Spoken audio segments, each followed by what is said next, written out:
Hi, I'm Mainum Sumro, and I am very, very thankful for all the appreciation that you've shown and the engagement you've shown on the first video of this series, which I'm doing on about recruitment as a career and as experience as an experienced recruiter who's worked in global markets. I run a business on recruitment, Mushawar, and we work with clients in North America, UK, Europe, Middle East, Asia, and I've been in the recruitment business now for over a decade, and it's been an interesting experience. It's been a rewarding experience. It is something that I've truly enjoyed growing into as a person.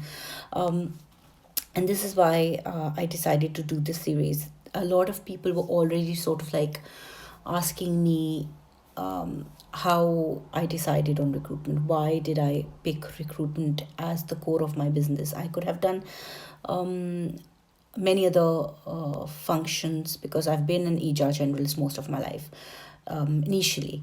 Um, but recruitment was something that sort of really inspired me. It sort of motivated me and keeps challenging me. So every project is a new challenge. It is a new learning experience. I am meeting more people, and I'm learning so much more about the world, which is brilliant. I say there are very few professions that you're lucky enough to be employed in that help you or give you the access to people and their minds and their perspectives, and recruitment is one. So the first video in this series, I sort of like focused and talked about connecting with people, and I am going to talk about something very close to the first point, but it is definitely something that needed extra sort of emphasis. It is something that I 110% believe in, and that is, as a recruiter, you have to understand that when you're dealing with an employer, which or a hiring manager if you're working for a corporate, and then the second person that you're dealing with are the candidates that you're going to hire and close this position for with sorry you have to understand that both of these people are extremely crucial to your success, and not just the immediate success, which is closing this position. You have to remember, when you're connecting with people, you are building relationships. Remember, that's something that I talked about in my first video. So now, once you've realized that you're connecting with people and you're taking away so many things and experiences, and you're adding, and all of this is adding on to your individual growth, you have to remember that as a recruiter, these two people, these two stakeholders are your clients, and both of them matter to you. So you cannot be a successful recruiter in the long run if you keep making successful closures for your employers and your hiring managers, but then you don't maintain relationships with people you hire or you've hired. I can understand that it's very difficult to connect with everyone on a personal level, but there has to be some sort of connection on a personal level with both the stakeholders. I'd like to think that when I'm speaking to my candidates, I set them up for success, which means that I'm telling them everything I know about the company, the interviewers, the interview, whatever information I have, they should have. And if I don't have enough relevant information, then I do the research, I do my hours, and I find that information for them so that I make sure that they're going to be successful in the interviews and their interaction with the employer. The reason is that even if this recruitment process does not go as planned for that candidate, if he's not selected for this position, imagine the kind of impact you've made as a person, as a professional on this person. um, um, you know, because he's going to remember your experience with him, and he's going to want to again go through this experience with you, especially for recruiters who are working for consulting firms. I keep telling this to my team: grow your brand, grow your experience with people, be a people's person. Remember, your candidate is just as important as the employer. If this candidate does not work out, um, um, don't think, oh, we'll just find another candidate. Of course, we'll find another candidate, but this candidate could be suitable for something else in the future, or a different company, or a different role. And the only way you can convince that person to come back and go through that process with you is that the first experience they had in this whole recruitment process was really rewarding for them, or at least they liked the experience. It is not easy to put yourself out there for people to judge and criticize, and that's what candidates do every time they apply for a job. So if nothing, as people, we should have the empathy to sort of be there for them, in a supportive role.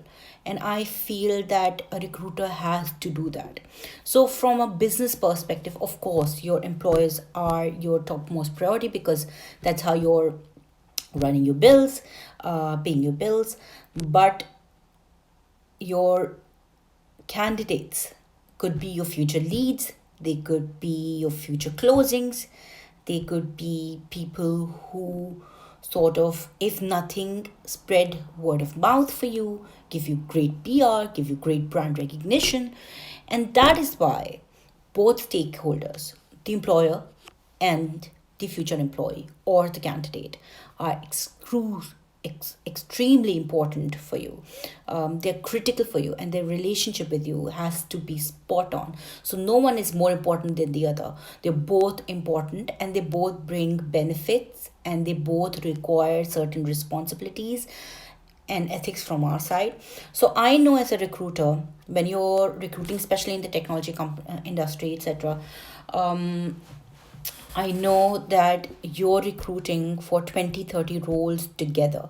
And so, to get back to everyone with individual feedback about why they were not selected for a role is very different. But still, make an hour a day, 30 minutes a day, to make sure you respond to candidates who are not selected, and let them know that they were not selected. And if you have any info about why they were not selected, let them know, because it's going to improve their chances in the future.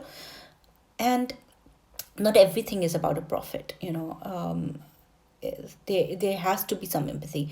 I feel that the only way I've survived so far, running a business in a very competitive industry, and I tell you, recruitment is a very cutthroat industry. It's not easy to survive in the industry if you do not have consistent wins. And the only way we get consistent wins is not about closing every position, it's about successfully working with your clients, whether they are the candidates or the employers. If you have a successful process with them, they had a great experience with you, even if they don't close that position with you, they will come back with new positions and new opportunities with you. They will be willing to work with you. So remember, the key takeaway from today's session, or today's video, is the fact that yes, we connect with people, we are giving them respect, we are listening to them, etc., but are we giving them the feedback they need? That age old problem which candidates complain about, that recruiters are not responsive, they sort of vanish on you. I know that there are several times I try to reach back to people for every position that I reach out to them for. And I'm not saying I'm 100% there, but I try my 100% to be there for everyone. And this is something, if you consciously try doing today, 5 years from now, 2 years from now, you will build a better brand, a better PR for yourself in any industry that you're working for as a recruiter. And it is extremely important that you get this right. Now, if you develop a PR, or sort of like an identity